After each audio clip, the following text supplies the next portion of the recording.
We'll now call this meeting to order. This is a regular board meeting, Ojai Sanitary District. And it is now 6 o'clock, 6 p.m. Under the guidance of Assembly Bill 2449, Allison, are there any requests for remote attendance? I do not have any. Okay, thank you. Okay, please join me in the Pledge of Allegiance.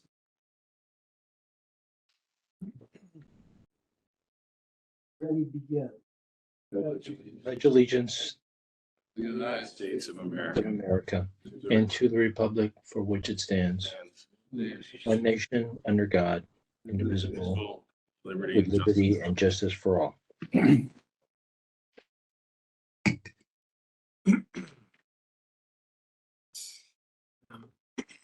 Jeff and Allison, are there any changes to the agenda tonight? I need to do official roll call. Oh, I'm sorry. Yes, thank you very much. Director Kentosh, Here. Director Curtis, Here. Director Martinson, Here. Director Quillisi, Here. Director Stone. Here. And Director Ulrich is not here. And Chair Berg. Here. Thank you. Sorry for skipping. Okay. Are there any public concerns for items that are not on the agenda tonight? I've received no written. Okay, thank you. Let's move on now to the consent items. All consent items are considered in a single motion and voted on without discussion. Any items removed from the consent list at the request of a board member or the public will be considered immediately following approval of the remaining consent items. Consent items 6, 7, and 8. Are there any discussion items? Anyone want to make a comment on the minutes? I'll make a motion to approve 6, 7, and 8. Okay. Second.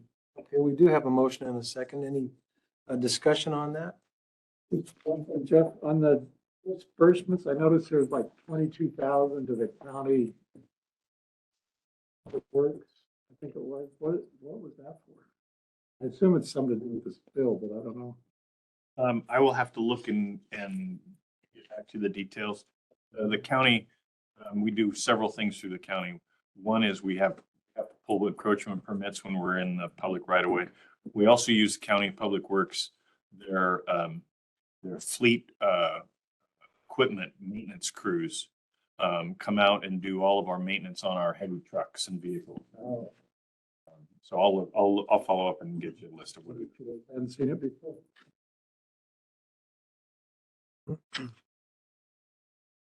Okay, we do have a motion and a second for approval. Please take roll. Director Kentosh, Yes. Director Curtis, Yes. Director Martinson, Director Quillisi, Yes. Director Stone, Yes. Director Ulrich, do you want to participate? Abstain. Okay. And Chair Berg. Yes. I can't get over, all the chairs are full. It's just. Yeah. This is the first time. in Several years. Yeah. God. For years, I mean. Okay, let's move on now to item 9A, B, C, and D. Go ahead, Jeff, please. Oh, I'm sorry, Allison. It's okay. I'm going to do this item. So annually, every May meeting, we discuss how we will add our list of customers on the tax roll. We do this annually. So this would be our existing customers who are re-entering the tax roll for sewer service assessment for next fiscal year, being 23-24. So there's approximately 7,556 parcels that will go back on tax roll that are on tax roll this year also. They are referred to as our A list. Also, there is a B list. The B list will be all customers that are going on the tax roll for sewer service for the first time. So these are customers that previously were not receiving service for anything on their particular parcel. So these are brand new to the district, and there are 9 parcels for those.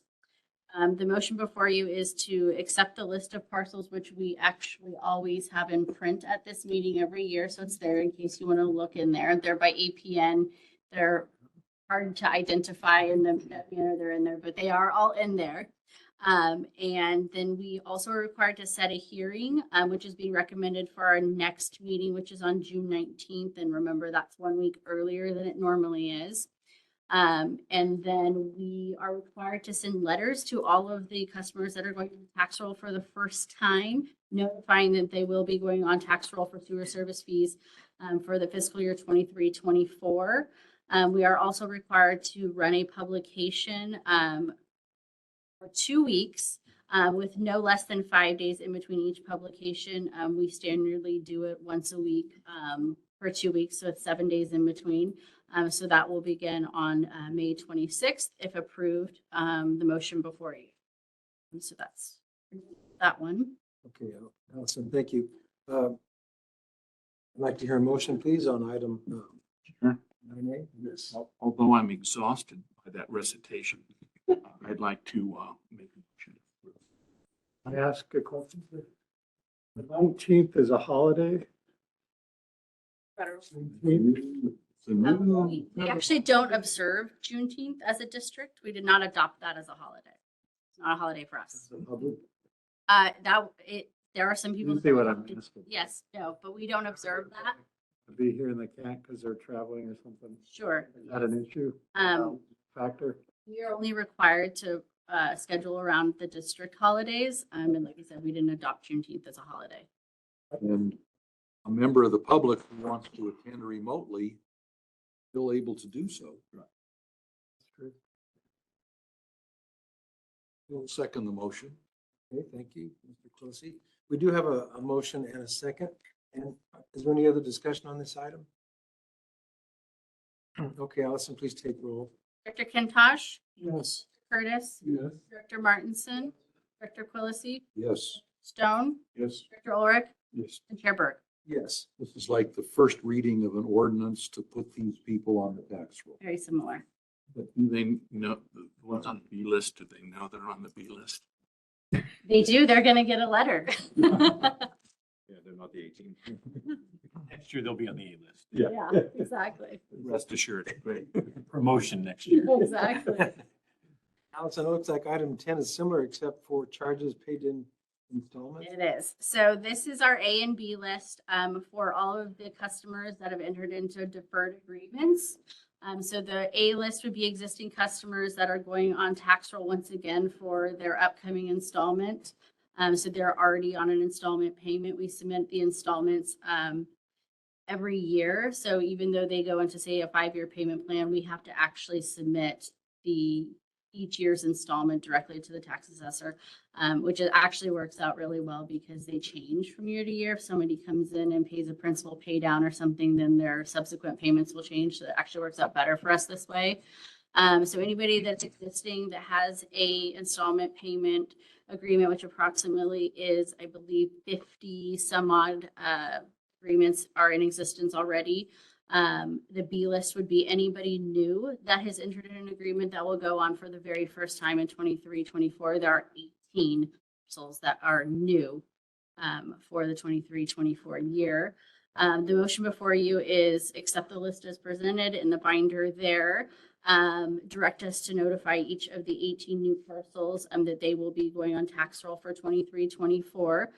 Set the same hearing date of June 19th for those customers, and we will run a publication also in the paper for 3 weeks, once a week with, like I said, standardly 7 days in between because the minimum is 5, and that will also begin on May 26th. Okay, thank you. Yes, Mr. Closey. Thank you. I'm just curious, we have the B list for service charges is 9 people. But there are 18 on the B list for installment payment. That is correct.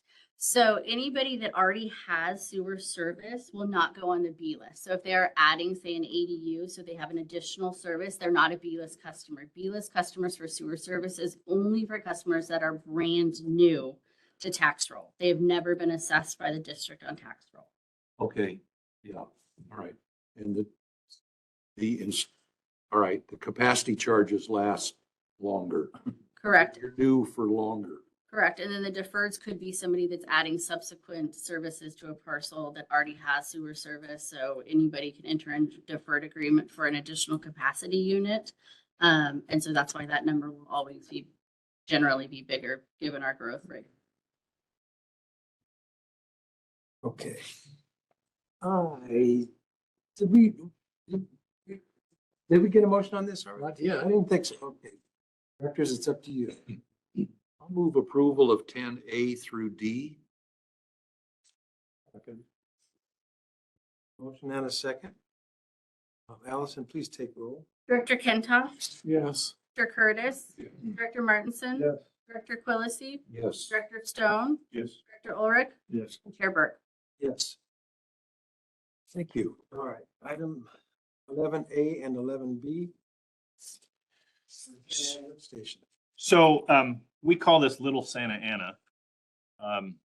And so the way the topography works out there and down along the river is anything from the high school, the hospital, goes down around through Miners Oaks, down through what we call Jack's Track, down Rice Road, goes through a siphon starting West.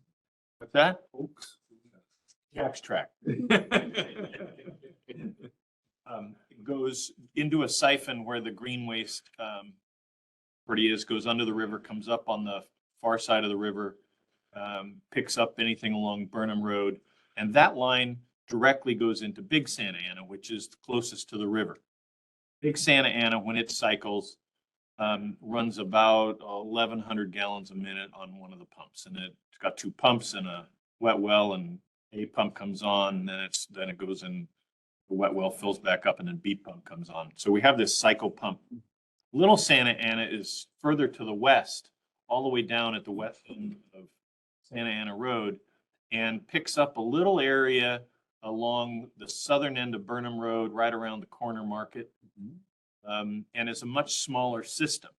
And just because of the topography, it can't gravity drain to Big Santa Ana. And so at the west end of our system is Little Santa Ana.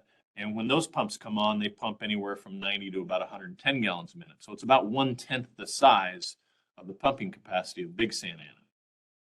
Big Santa Ana, we rehabbed several years ago, all new pumps, controls, SCADA, et cetera. A couple of things have sort of driven we've been watching Little Santa Ana.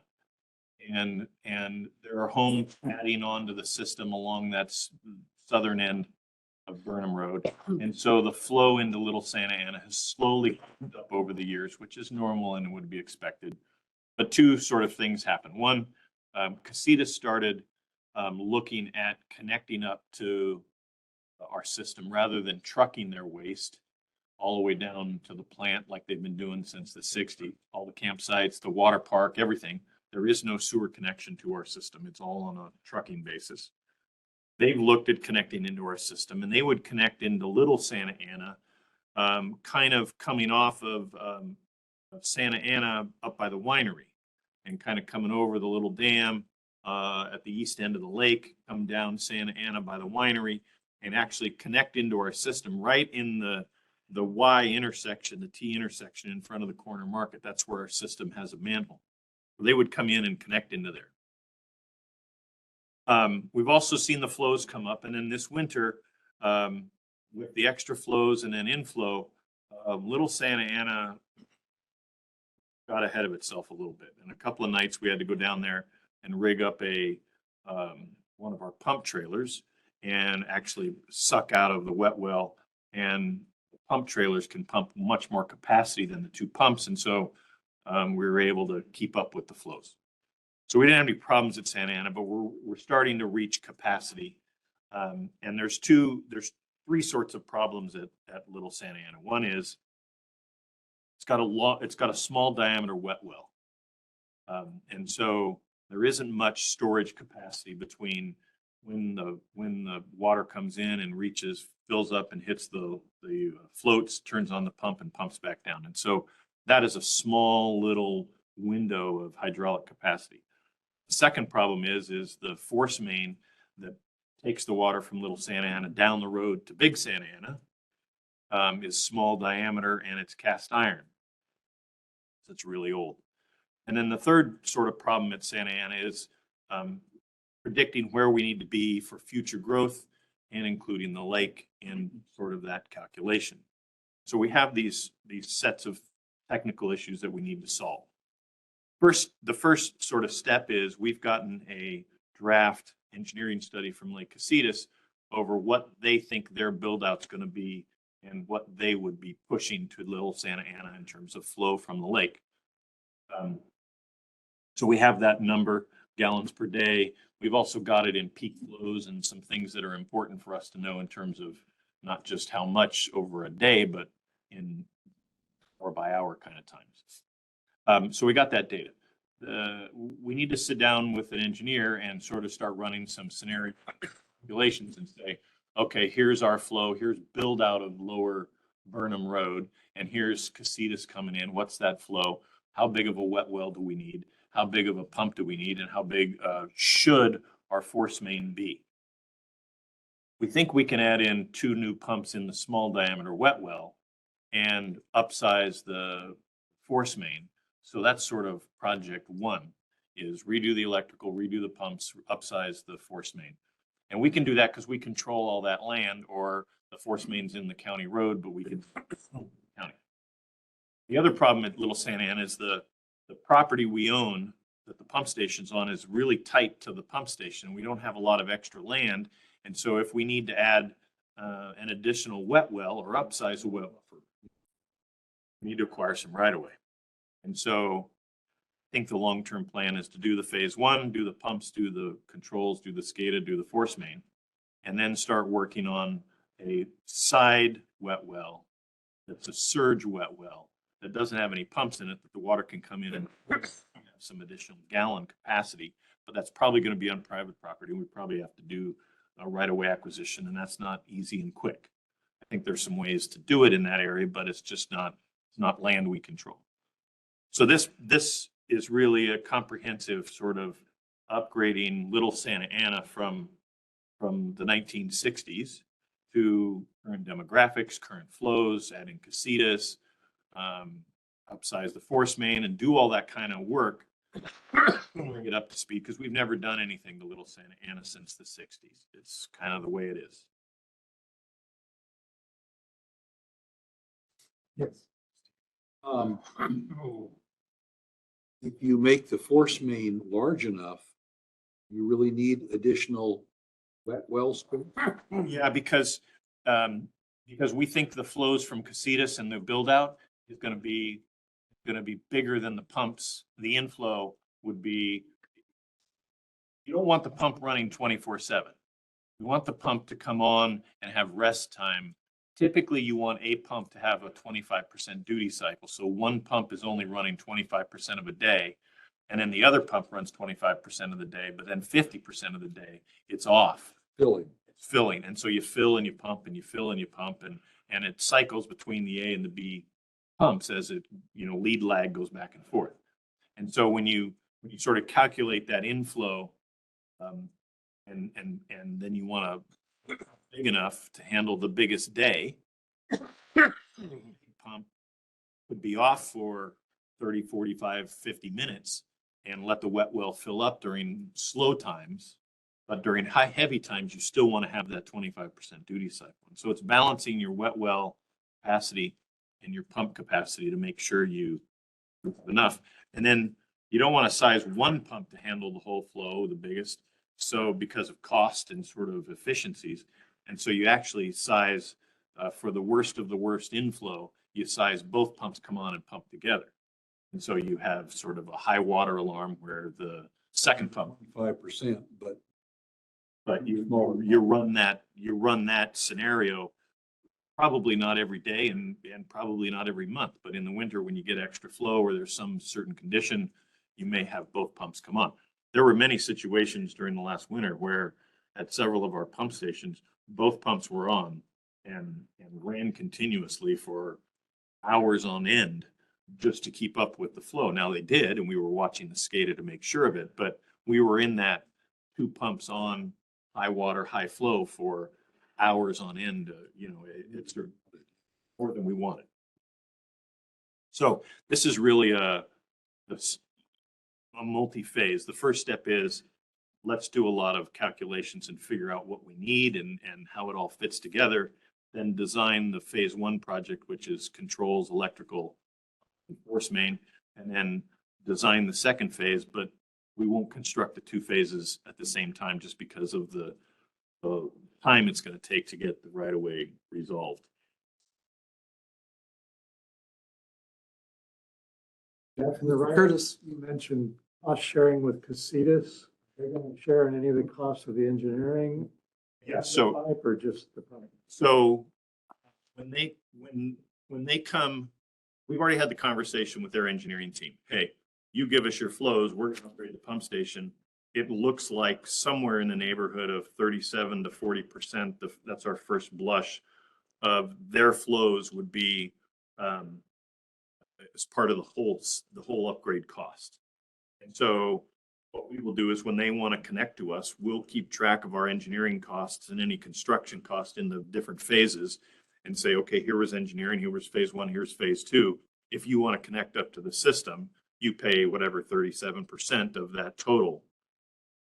That's your share of the impact of your cost. They've agreed to that?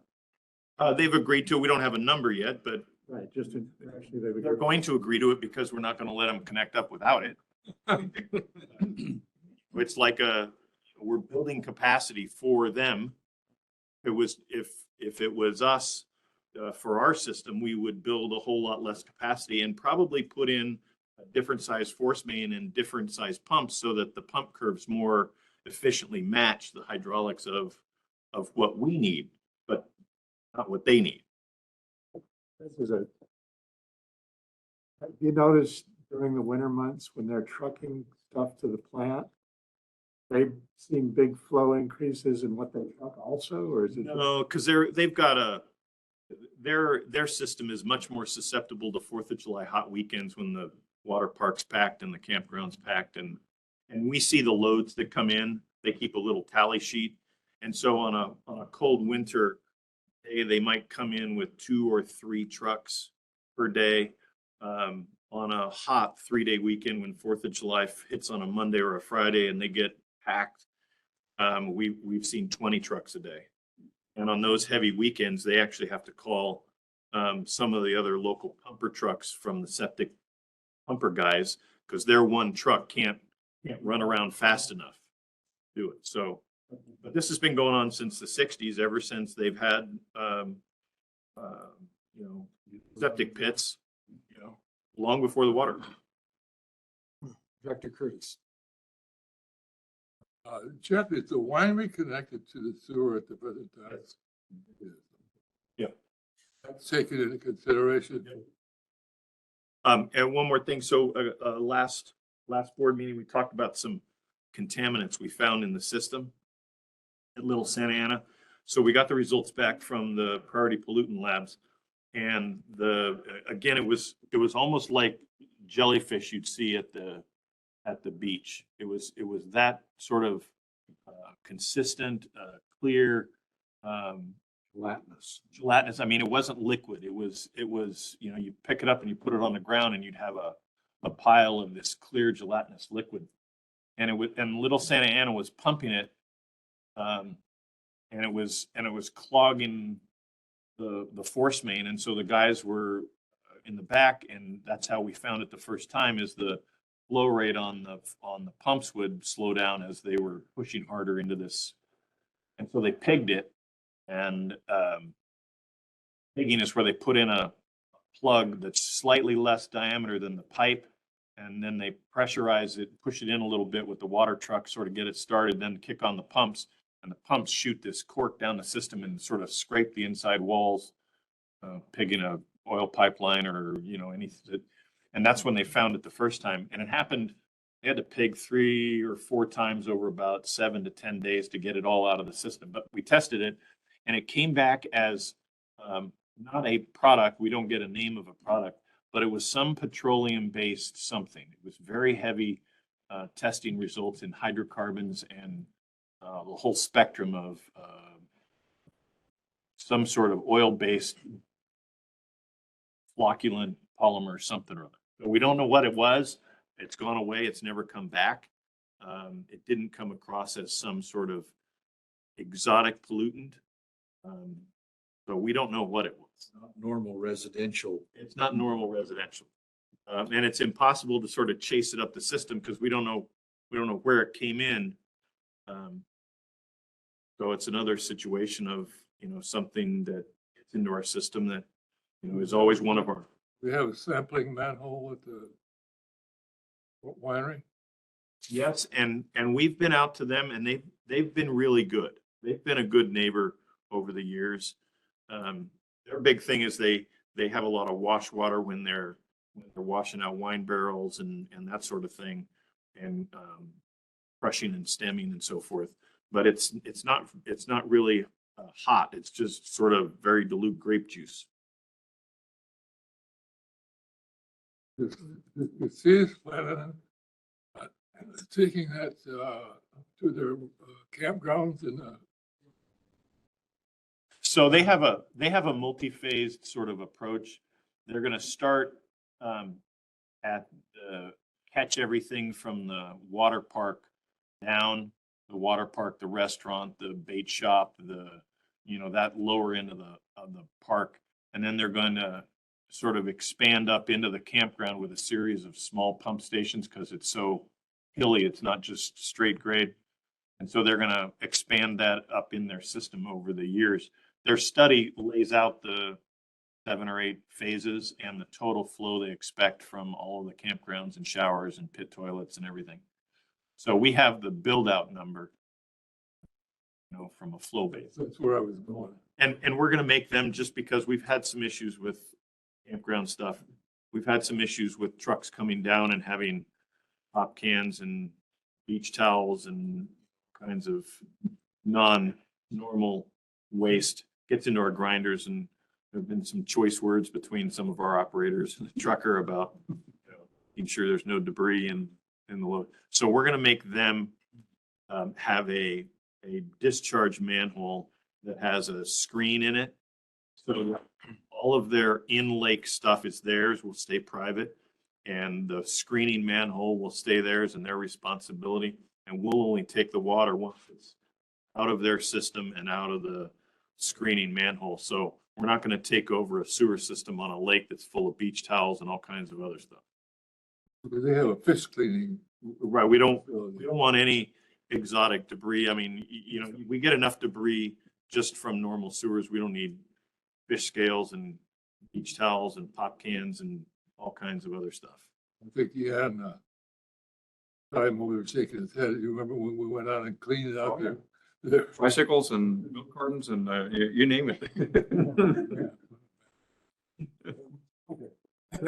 So Just a quick question. You talked about 37 to 40% of the cost of the new project.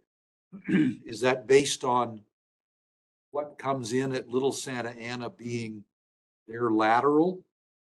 Or is there a main that we will eventually maintain up to, I don't know, around the lake entrance or something? we're gonna, they're because of topography from the water park.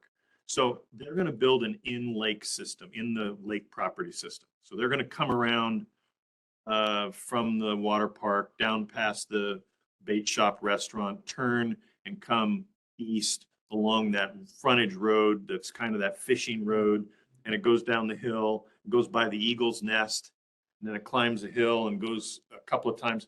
They're going to build all of that all the way to where it basically leaves their property before it joins us, will stay theirs. That's where the manhole is with the screens. Green. And that's just up the hill from the winery. You know, because that winery driveway is kind of, as you glide Santa Ana, there's that driveway into the winery, and then a little bit further and you kind of crest the hill. That's where they'll join us, is when they come out of the lake into Santa Ana. And so we'll end up with a few hundred feet of mainline extension They will build it to connect to us, but we'll add a little bit to our system, but everything in the lake property will stay theirs. And that's all lateral from our point of view. That's all lateral from our point of view, and it's what's in it. The screening of it, all of that is on them. You know, we're not sucking out manholes and cleaning out pit toilets and.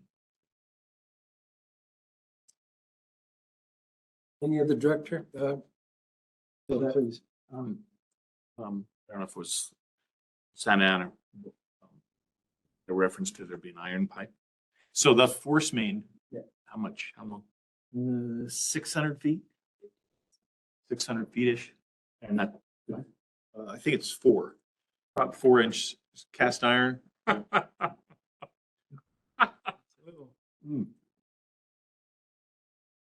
we'll go to a 6-inch, we'll probably pipe burst it. You know, PVC will get. Can you pipe burst cast iron? Nice. You know. Beacons on camera. Any other director comments on item 11? Frank met an iron. What is the pleasure of the board? Well, I've heard good things about Phoenix and John Turner, so be happy to make a motion to authorize Santa Ana Lift Station number 2 design services, items A and B.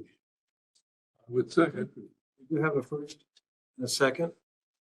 Allison, please take roll. Director Kentosh, Yes. Director Curtis, Yes. Director Martin, Director Quillisi, Yes. Director Stone, Yes. Director Ulrich, Yes. and Chair Berg. Yes. Thank you. Item 12, State of California Septic to Sewer Program, disadvantaged communities within the Ojai Valley Service Area.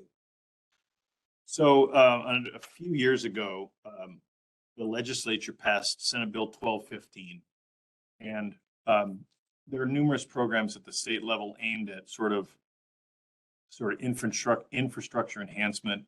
And some of them are aimed at disadvantaged communities and economic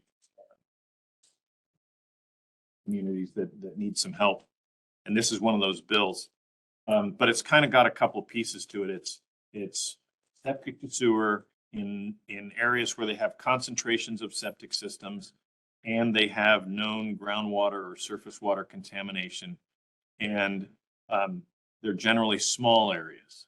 So an SDAC is a disadvantaged community that's S, which is small, is under 20,000 people. So they're out looking for small communities that have septic groundwater problems and also are economically disadvantaged. It sounds like Arbolata so far. Well, unfortunately, it's got a. No, they're small. The population's small. Right. Kind of hard to sell that. So we looked at this a couple of years ago and had some conversations with the state. And my approach was, look, we're pretty good at sewers. We get that. But the whole census information and median income and determination of who's eligible, whether or not it meets the groundwater contaminated levels that you, the state, want to see, and all of that stuff. I said, that's sort of your policy stuff. And I can't speak to that. And we went round and round a couple of times and it just couldn't connect it up. So they called about 6-8 weeks ago, said, hey, we've gone off and we've recalibrated our models and our data and our pollution loads and the Ventura River watershed is getting some attention from a whole different bunch of groups of players about polluted groundwater, polluted water running down the gutters, all kinds of things. And so they called and they said, hey, we're back. We've found 3 areas that meet all of their criteria. So they're small, they're disadvantaged, and they're all septic to sewer with contaminated ground. And they've connected 2 of them together and called it Miramane, but it's actually 2 different geographically separated areas. One is Trusty Lane, which if you know, you go down the road past, turn into the road that goes past the Flora Gardens and the paint store, and you go down towards the Greenways Place, and Ventura River Water District's office is on the right there. Before you get to, as you turn that corner, before you get to Ventura River, there's a couple of dirt roads that kind of peel off to the right, and it's called Trusty Lane, and it's 3 or 4 streets and 20 or 30 homes back in there, and they're all on septic. So it's south of south of the Jack track, and it's kind of up against the river. And so we've got a line that runs along the Ventura River down at the bottom of the hill that comes out of, that's where our trunk line is. So to take Trusty Lane, go down the hill is pretty easy from a connect up system. The other area that they found in Miramonte is what's called North Rice Road. So if you go all up Rice Road to where it dead ends past the horse ranches, and instead of making a right on Fairview there, you make a left and you kind of go down the hill like you're going to the watering hole, River bottom. down into the river bottom. And there's quite a few homes if you kind of go down in there and wander around. There's probably another 50 or 60 homes in there. Again, they're all on septic. There's high nitrates in polluted groundwater, and it's economically disadvantaged. If you look at just Washed out during the rains? Getting close.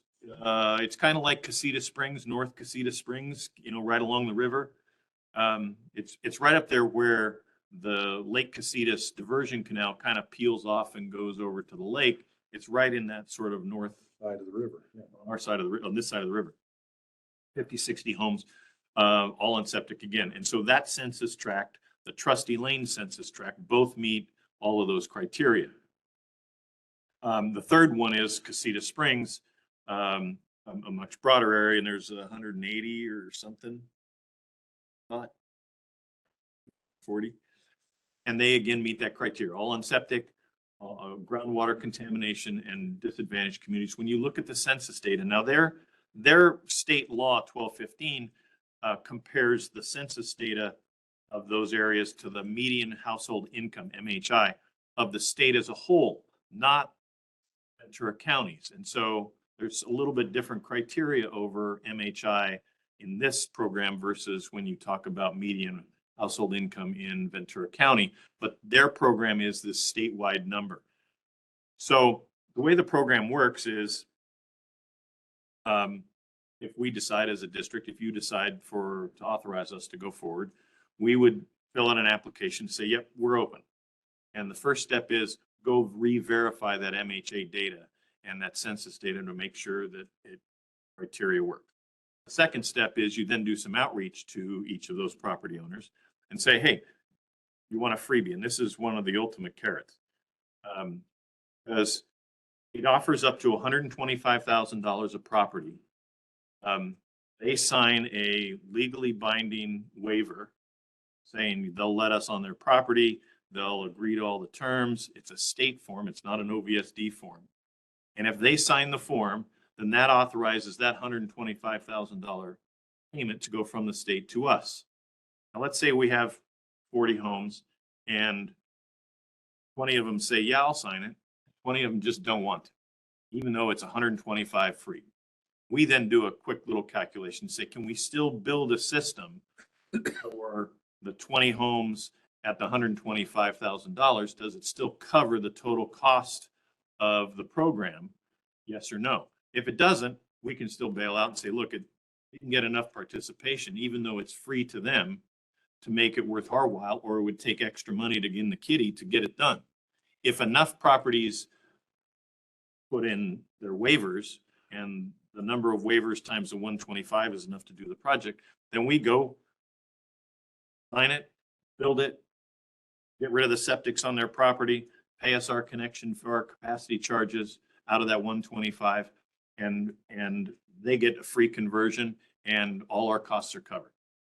If somebody else comes on after that, they didn't sign the waiver up front, they don't get to get the state program freebie later. They're on their own for the connection fees, the septic abandonment on private property, all of those things, because they didn't participate.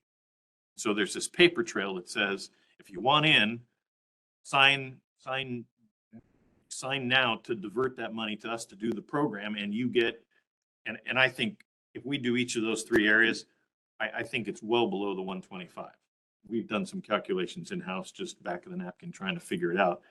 And it's as low as 60 and it's as much as $100,000 per house to build a system. So I think the 125, and I think that's the reason that's what the state set the limit at, because they knew that that's probably a good dividing line where things could get done.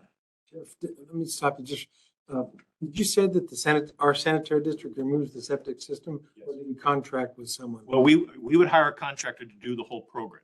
And the project would be get rid of the septic, turn their lateral from going into their septic out to the main line, construct the main line, connect to our system, all the design, all the environmental, all the engineering, everything, all our costs are covered.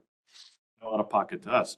If it's looking like it's going to be out of pocket to us, because not everybody gets into the system, we have the opportunity to go to the state and go, look, we're close. We don't think we can make it. Do you still want us to do it or not? The state director has the option to bump the 125 up a little bit to still get it done.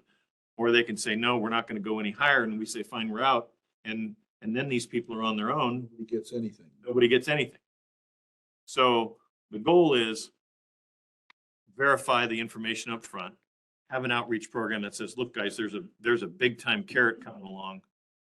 And it's a, once in a lifetime kind of thing. You want to go or not? Now, staff, we've had these conversations with the state and said, hey, you ought to look at Los Encinos. You ought to look at Siete Robles. Los Encinos on the other side of the river. Siete Robles out by the Ojai Lumber. Look at the Arbolada. Look at Del Norte. We've told them where all the septics are, and they know. They've figured out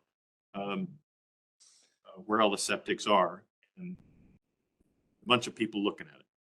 So they've said those areas don't meet it. I've said, well, if there's any other programs that are out there that meet it, or you do a 50% grant, we'd love to hear, because we're at least interested to have conversations with our community about opportunities and see if it works. If something comes along the pipeline, we'll be happy to look at it. The way they've found the septics is there's not a list, a perfect list of all the septics in the Ventura River watershed. Because not everybody, some of them are so old that they don't know where they are. So back in 2013, 2014, we hired Larry Walker and Associates to take our GIS of the parcels that were connected to us, compare it to county data, tax record database for any parcel that had a building on it. And the assumption was, if there's a building on it and it's not on us, it's probably or potentially septic if it's more than a barn.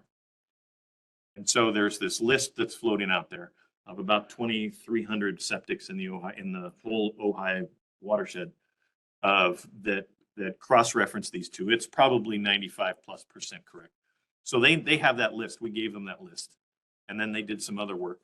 So they know where the septics are, and they've found these three areas that meet this multi-leveled state criteria. And we're interested if it's no out of pocket to us and we can connect people to our system and make a better health and safety sort of overall system and get rid of ground pollution and septics and all that. That seems like a reasonable, discussion to have. So if you authorize us to go forward, the first step is find state, go re-verify this MHI and census data and everything, and then help us with some of the information on the waiver form, and we'll go talk to these people. Say, hey, are you interested?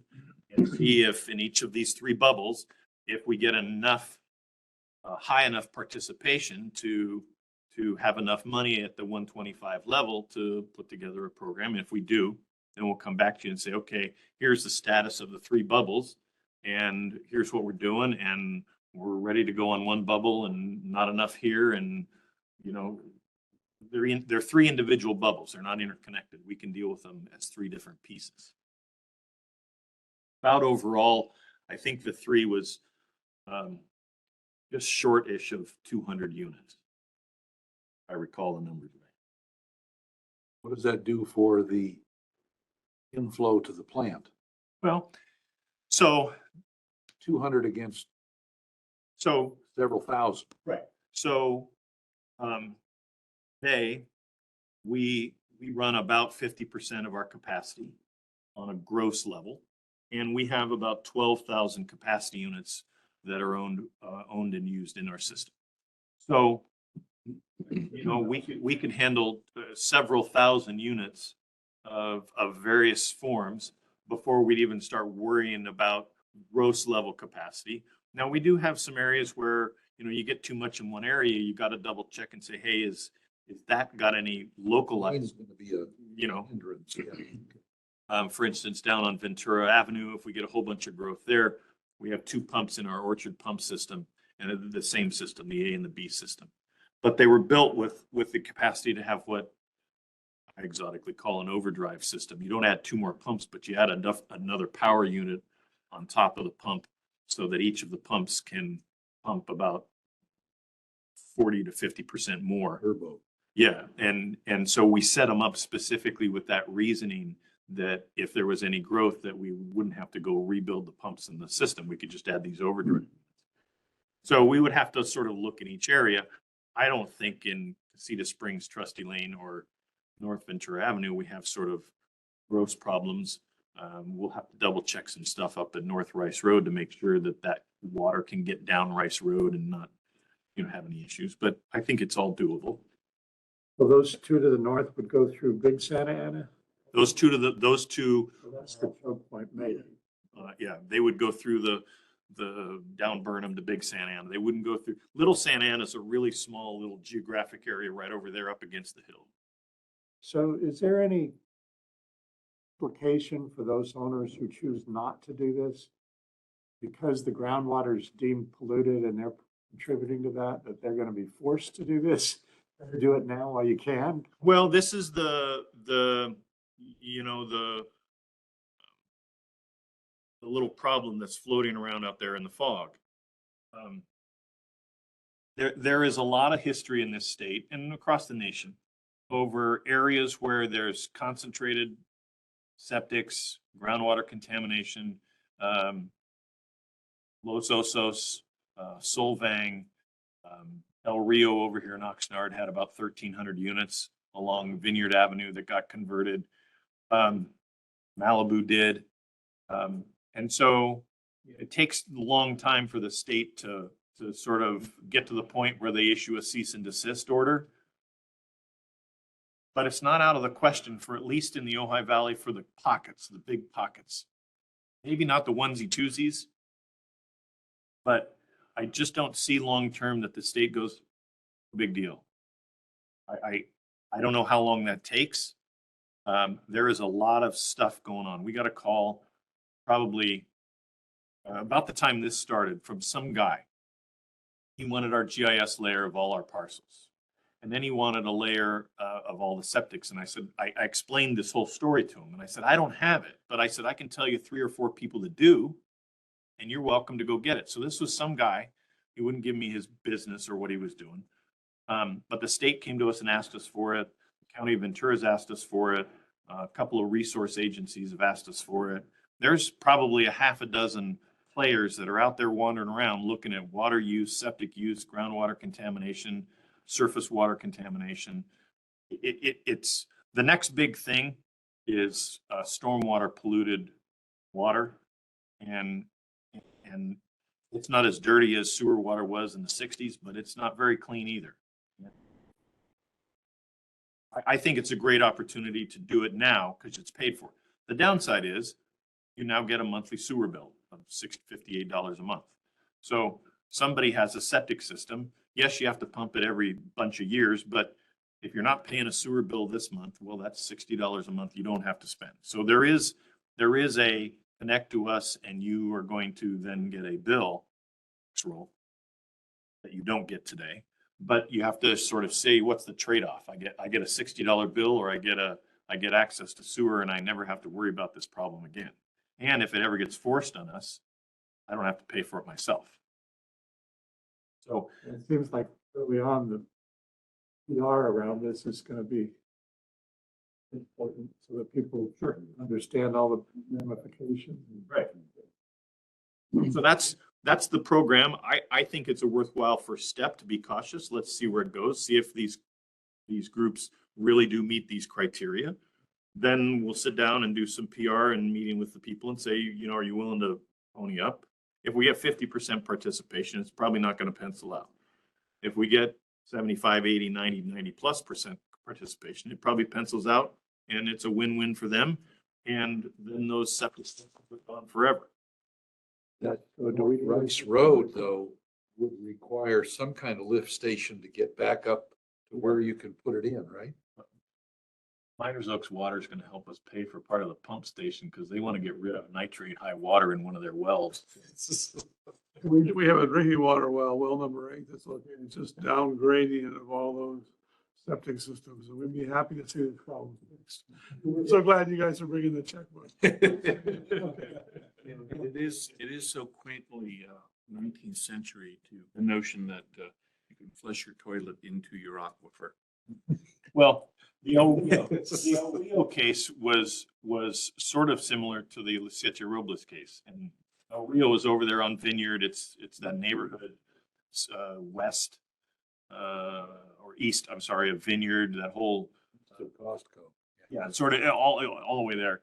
And they had a mutual water system, and their water wells were in their neighborhood and their septic systems were in their neighborhood, and the water was doing the loop. That's what's going on in Siete Robles. Siete Robles out there by the Ojai Lumber has a mutual water system that feeds just that neighborhood, and their water wells in their neighborhood and their septic systems are in their neighborhood and Actually surrounds the well. So I mean, this is reality of what's gone on in our watershed and in our system, and this bill by the state and this program allows them to, at least some of the areas, if they meet these certain eligibility criteria, can get pulled out of that system and get brought into the 21st century sewers. I just wanted to remind the directors that we need to take turns and has to be recognized so that we can take turns and it will be more orderly. Mr. Curtis, go ahead. Jeff, on the deal when you private owner put the sewer line in and others come back and you have that period where if somebody else attaches, they have to pay a percentage of that. No, there's no reimbursement so if somebody doesn't go now and the system gets built and they go and they connect later, there's no reimbursement to the broader system because it's a state paid grant, but they do have to pay all their own costs themselves. So all the septic abandonment, all the on-site work is on them, all of the piping work to get from their house. Yeah, I understand that, but There's no reimbursement because it was state money who put it in, it wasn't our money. No, there's no mainline reimbursement program like we've had in some other cases. Martin, Need a motion thank for this? I just want comment to Jeff, and then we're going to directors their favor. Jeff, is there any additional cost to staff to administer this program? Sure, it's staff time. But I kind of view some of this as sort of our role. I mean, as a whole district paid for by the valley and all our customers is they're paying to have this expertise available to our customers or to people who want to join us and we need to help them. I don't think it's impactful from taking away from something else. I think it's kind of part of the role we all play technically and administratively is to help get these things over the line rather than saying, oh, I don't, I'm too busy and I'm not our JOB and nothing happens. Very good. Wouldn't the administration costs be part of that? Not unless we have a documentable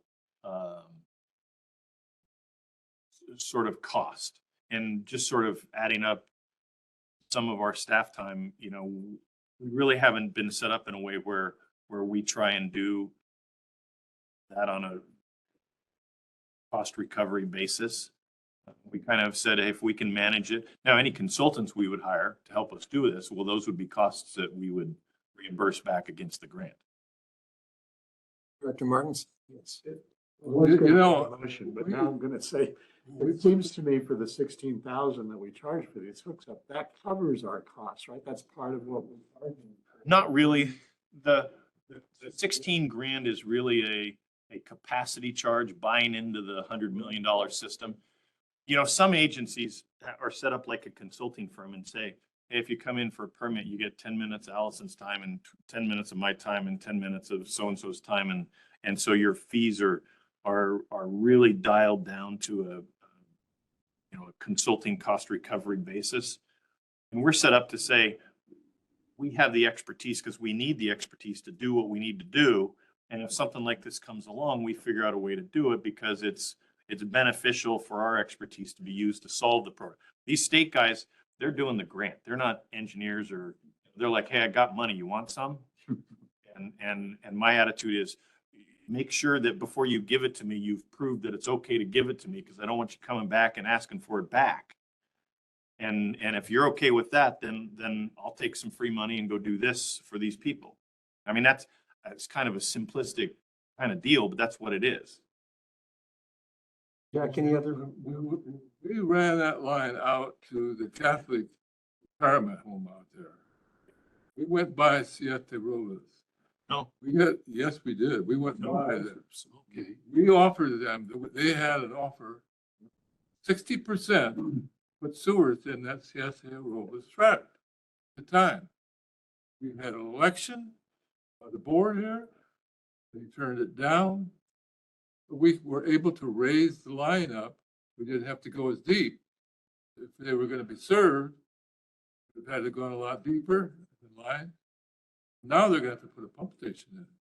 Well, as some of you old timers know, the history of OVSD and consolidation is littered with stories that could have had similar deals on similar things years ago and turned it down. And the economics are entirely different today than they were now. So this is another one of these opportunities. They come along. I think we talk about them. I think we cautiously engage. And if it works out to beneficial to these folks and beneficial to us, it makes sense. If we hit a snag and too many people say, no, I don't trust Big Brother, I don't want your grant, we add another one of the list who says no. Director Martinson, yes. Make a motion that we approve and authorize staff to, well, We do have a motion for I'll approval. second that. Thank you. We have a motion and a second for approval of item 12. Director Kintosh, Yes. Director Curtis, Yeah. Director Martinson, Yeah. Director Quillisi, Yes. Director Stone, Yes. Director Ulrich, yes. and Chair Berg. Yes. Thank you. That's a good one. All right. Information items for receipt and file. Any comments on any of the information items? Yeah, we did have a committee meeting for Personnel Committee, May 11th. And it was just kind of an update on the study we're having done right now for our organization and some compensation studies. Any other? The staff report was that they're on time or a little ahead of schedule. Schedule that was really originally spoken about probably be maintained, so It's good news. you can add anything to that if there's something new since then. Any other committee reports from directors? Okay. Board member comments tonight. Member comments. Director Quillisi. Thank you. Just to remind people, I think we mentioned it a month ago. Jeff and I have been invited to go talk to the Ojai Board of Realtors about the surface water contamination, the arbolata and pollutant levels and that kind of thing. We originally had a schedule for May 17th. Their agenda got too full, so they pushed us to June 14th, which we hope holds, and it's before the next board meeting. So I thought I'd mention it now. But we're going to use the data from January 30th and March 15th or so. I think the two large scale samples for E. coli and total coliform show them the comparison of those measurements to the levels that would close the beaches if those levels were found at the beach, among other things. Jeff will have a lot more information, but that's the crux of what I wanted to get across. Assuming it stays on schedule, we'll see them on June 14th. One thing I just in England for vacation and in England as a whole, they are constantly dumping raw sewage to the ocean and the rivers. It's several thousand hours a year that they do. And so it's become a bigger and bigger issue over there. They're now talking about $10 to $12 billion to fix the problem. Of course, they want to raise rates for everybody to do this. But meantime, these corporations that run the sewer systems are private, and they've been given $1 billion payouts to their stockholders, basically. So there's this huge conflict about private versus, but it amazes me to listen to what you guys are going to go present, a little bit of groundwater contamination versus hundreds, if not thousands of spills to water every year in a country like England that's been there, what, 2,000 years, something like that. You'd think they'd have it figured out over there, but we're way far ahead. It isn't just because we don't get rain.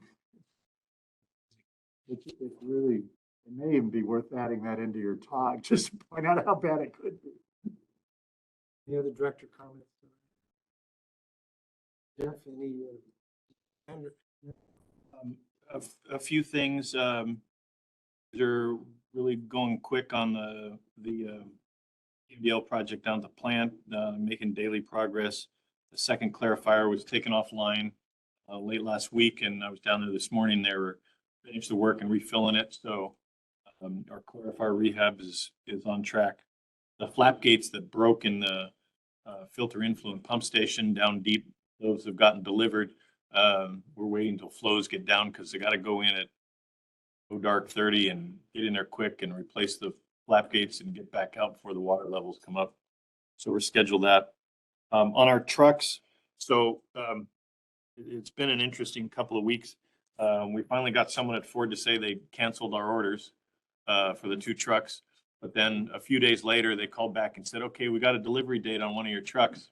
Said, what are you talking about? Because, so-and-so told us they canceled. And they said, well, we reordered one. So the 350 has been reordered, and we think we're going to get it in June-ish. It's got a delivery date at the factory of May 29th, I think. It actually goes through the assembly line. The 550, they're not building the heavy-duty chassis to sell as chassis. You want to go buy leather seats and all the bells and whistles on a 550, well, it's available. But we don't need the bed and all the leather seats and everything. So we're looking at a different way to where either through Ford or one of the other manufacturers, Chevy, GMC, or Dodge, that they are producing some chassis and selling them to the groups that then outfit them. So rather than us buying the chassis, buying the welder, buying all the pieces and putting it together, we might be able to find a chassis manufacturer that's doing a prefab already set up. And so we're looking into that to see if we can sort of go a different route. It looks like we'll get one. We've got a line on the second one and maybe a different path, but I think we'll actually get there this time. You'll see some of the trucks out and around doing some manhole work. Travis is managing SandCon, coating the inside of about 30 manholes. So I think they've got a few more days, but you'll see if you see a couple of trucks and trailers out over a manhole. They park their trucks in the yard overnight.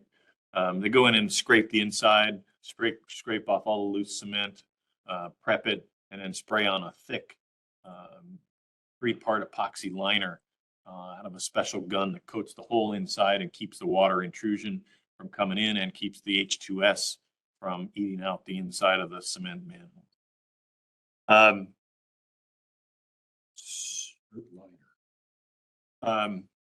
So one of the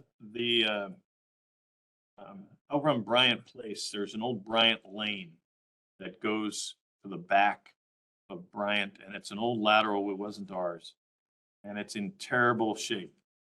And it goes past the auto parts place or the auto body shop and the Chisholms, and goes down that alley to the back. It's about 400 feet of pipe, and it's an old lateral that's kind of been scabbed onto over the years. In some areas, it's only 6 inches underground. It's in terrible shape. We've been sending out letters and trying to coerce the property owners to do a multi-owner lateral fix. And it's reared its head again. So we're trying to talk to them and figure out how to facilitate something like that.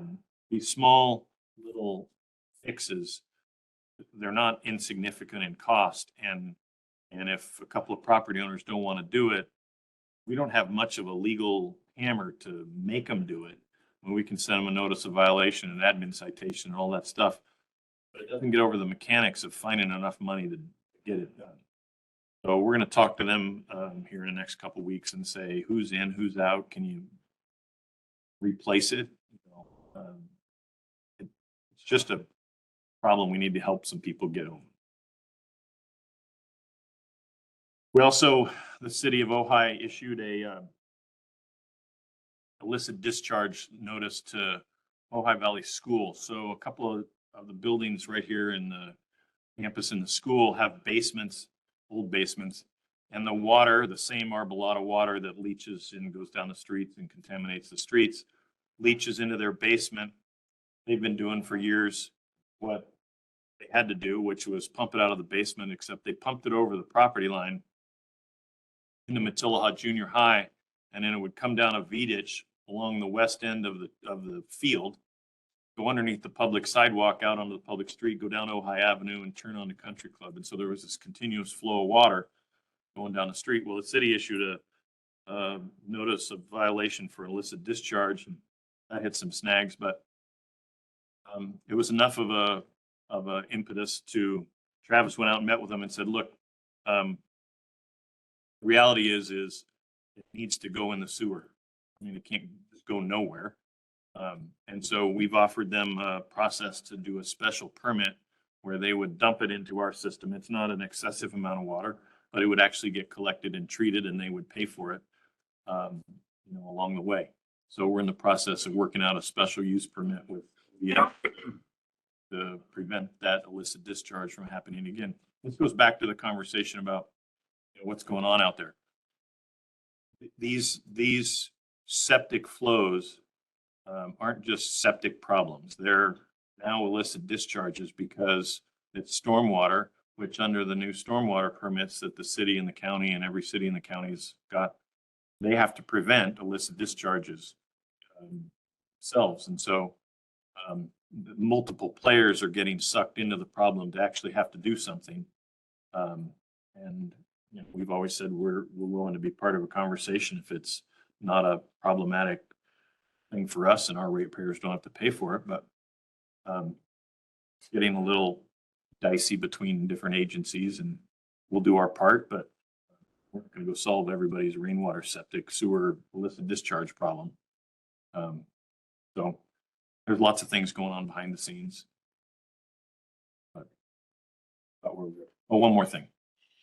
So one of the issues that's come up, and I think it's worth a conversation, is under 2449 and our bylaws, there's not a direct correlation between a board member who participates in a Zoom on-call meeting and if they're deemed not present because of the 3-meeting system, do they get paid for participating in the meeting? There are different pieces to the conversation. Is it a day of service? If you participate in a board meeting but aren't allowed to vote because of the 2449 rules. And 2449 and any related state law that we can find, and Robert and I have had a conversation, as well as Allison and Robert have a conversation. It doesn't say anything about pay. There's nothing in 2449 that says it's a day of pay, it's not a day of pay. It's completely silent on the whole subject. There are, I think, of value to board members participating in industry events and participating in board meetings. And there are plenty of situations where you are out gathering information, committees, whether it's at LAFCO or other service points, even going to conferences where you're not a voting member of anything, but you're out participating in sewer business. And so we're going to put together a little discussion on the topic. And for your consideration, we'll go to the ordinance committee first and start having some dialogue about some ordinance changes that we want to do. But this would be one of them for having a conversation about does a day of service extend to a 2449 day, even if you weren't voting member, but you participated in the meeting. So we're going to bring some information back and have some dialogue about it and see what you want, see where you all want. You know, it's one of those things where a state passes a law and it matches this, but it doesn't match that. And how do we want to feel? And how do we want to sort of, how do we want to sort of handle that sort of situation administratively? And it's nothing in our bylaws, nothing in our ordinances, and nothing in 2449 either. So we have some leeway to come up with something, but we go through a process and, you know, formalize whatever we do. Mr. Kwong, does our board have the right to decide if a director should be paid for attending a meeting even if he's not allowed to vote? That's a very good question. I think you need to divorce the issue of remote attendance from the question of a day of service and doing the official business of the agency. And so there are specific terms and conditions within the government code that do set forth when a day of service is there and when it is something that is under the official duties of the individual board members that then would be subject to receiving a per diem or whatever the case might be. So Jeff is right. We'll put together something if you want to take a look at that. And we'll put together comments that you've already made, or not comments, but positions already taken pursuant to the bylaws as well as to the ordinances about what is a day of service and how much that is. So if you want to go that route, that's fine. We'll do the analysis and we'll lay it out for you. For me, I think it's a pretty easy issue as far as what the law allows for you to do. And if you want to go and you know, create more quote unquote days of service, then there's a process for doing that too. Very good, thank you. Sounds promising. Maybe for an agenda item coming up. Yep. If there's no other items of interest tonight, let's adjourn the meeting at 7:13.